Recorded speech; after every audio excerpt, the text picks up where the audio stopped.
Nous avons des huitièmes de finale à notre programme. Deuxième position pour Benjamin Bedu de Kiev. Et puis en troisième position avec le numéro 23, c'est Melvin Serre du club Tony. Il y a également en voisine Benjamin de Mours qui obtient la cinquième position. Et Rayé Mégane le 22 juin. Il y a l'ouverture. Oh là! Félix qui vient de faire, habillé de bleu et de blanc. Les Côtes d'Armor sont absolument pas d'accord. Martin Le Taconou avec son numéro 32 est en deuxième position, mais toujours en première place. François Pigeon, allez on se réveille les gars, on est concentrés, c'est le moment, c'est l'instant de produire les efforts. Alexis Monnier en deuxième position maintenant et troisième place. Non pour Alexis Monnier car la deuxième c'est Martin Le Tanougou pour le club de Quevert, j'avais bien vu tout à l'heure mais toujours le même leader. François Pigeon bien sûr pour le club en 83. Voilà c'est parti pour la reste 83 maintenant. Et à l'extérieur c'est M. Jimmy Carré, Montélimar, le Dauphiné Savoie. Et ensuite nous avons en 3 Jean-Baptiste des Pays d'Alençon. Et toujours la Picardie en troisième position, quatrième place maintenant. C'est le numéro de la série à nouveau et bien lancé avec les cadets Loïc Godin, Axel Pat, troisième position lorsqu'on aborde la dernière ligne droite. En tout cas, les deux premiers sont inchangés. La troisième place, je confirme que c'est bien Quentin Jourdan. Nouveau départ, toujours et encore la même catégorie des cadets avec une sortie de grille là-bas merveilleuse de Maxime Delaporte. Le club de Trégueux en Bretagne occupe la première position avec son numéro 20. Et alors derrière, comment s'organise-t-on? Eh bien, on s'organise très bien, Michel, et notamment avec Chalabi, Maxime Tony, Île-de-France qui occupe la deuxième position. Et si j'ai bien vu, Hugo Dorval de la Chapelle d'Amémin occupe la troisième position. C'est la RES 85 que nous avons là sous les yeux dans la première manche qualificative. Et c'est le moment de prendre le minimum de points. Et pour ceux qui découvrent notre sport, sachez que dans chaque qui a déjà effectué de bonnes prestations lors de la première manche qualificative. Voici maintenant les cadets. Alors là, ça va déménager très fort. Il y a monsieur François Pigeon pour le club de Tony qui, lors de la première manche qualif, avait fait très fort les Côtes d'Armor avec Martin Le Tanagou. Et tente de prendre la seconde position maintenant. Et troisième place pour le numéro 52, Quentin Grune. Et ensuite en quatrième position, pourtant le numéro 70 du club de Franck, tenté d'obtenir cette troisième, présentant le club de Jouer les Tours. Et nous aurons là-bas, mais également Franconville avec Bio Montléon.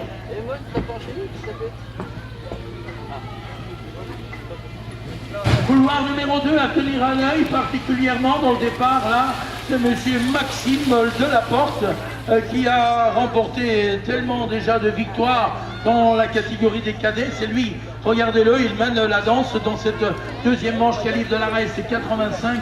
Là il y a eu un tout petit changement avec Chalabi Maxime du club de Nîmes pour la deuxième position. Et Hugo Dorval, quant à lui de Chapelle-Saint-Mémin, va prendre la troisième position. Et monsieur Yann Rousseau pour le club d'Enbon en Bretagne va tenter de prendre la quatrième position. Chute, c'est produite là-bas. Est-ce que le concurrent se lève? Oui, se relève.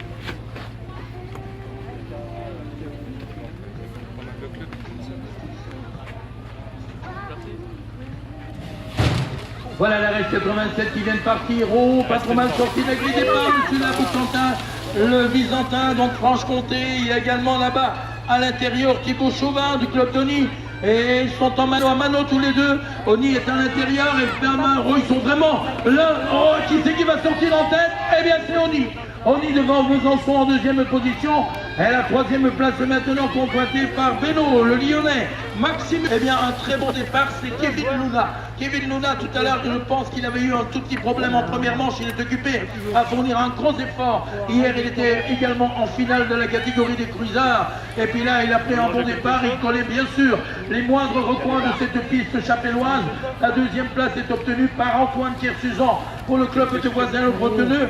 Ensuite, la région d'Aquitaine avec Maxime Girard, ou alors, attendez, avec plutôt Loïc Nieto. Loïc Nieto qui est en quatrième place. Et quant à la troisième position, elle sera pour Girard série avec toujours les minimes bien sûr.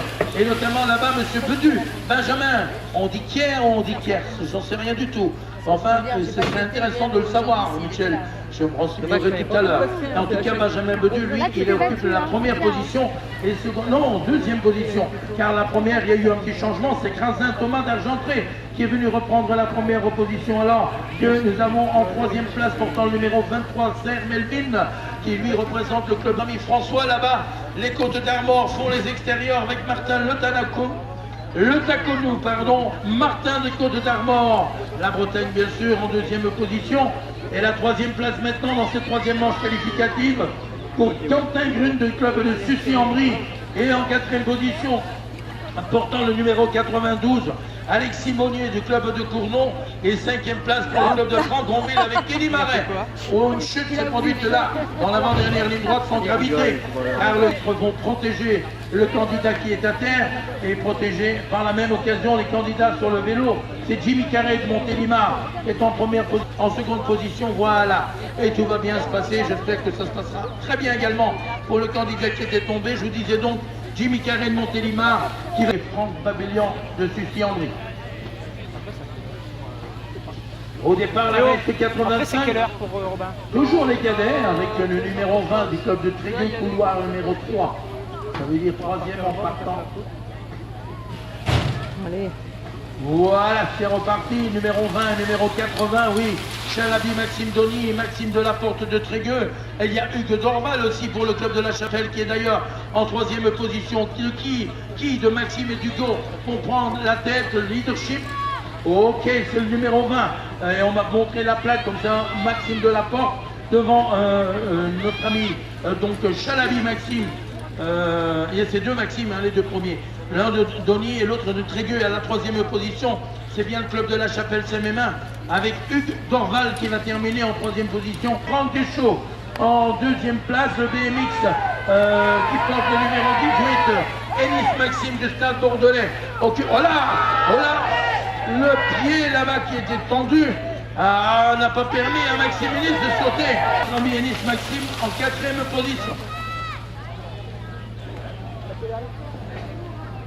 Alors le numéro 73, là, elle passe la ligne d'arrivée avec des petits problèmes, mais là pour l'instant Chauvin qui en première position alors que nous avons Guidon Maxime de Bénaud. Ensuite, la race 88, maintenant les cadets, Geoffrey Richard de Frontignan est là et Grégoire Delceau de Sainte.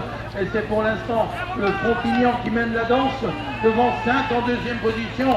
Et quant à la troisième place, elle est obtenue par maintenant toujours dans la catégorie des cadets. Allez Valentin! Kevin Luna, à l'instar de ce qu'il a produit tout à l'heure comme effort en première et deuxième manche qualif, le voilà à nouveau en tête de cette troisième manche qualif. Et derrière, on organise un tout petit peu le peloton, et notamment, si je ne me trompe, Antoine Kersuzan. Où est-il? Il est en deuxième place, Antoine Kersuzan, pour le club de voisins bretonneux. Et ensuite, avec le numéro 74, Maxime Richard, pour le club de La Rochelle. Il y a aussi là-bas Artigue, avec Loïc Nieto, pour le team, bien sûr, d'Aquitaine, qui va terminer en quatrième position. Il est resté sur là.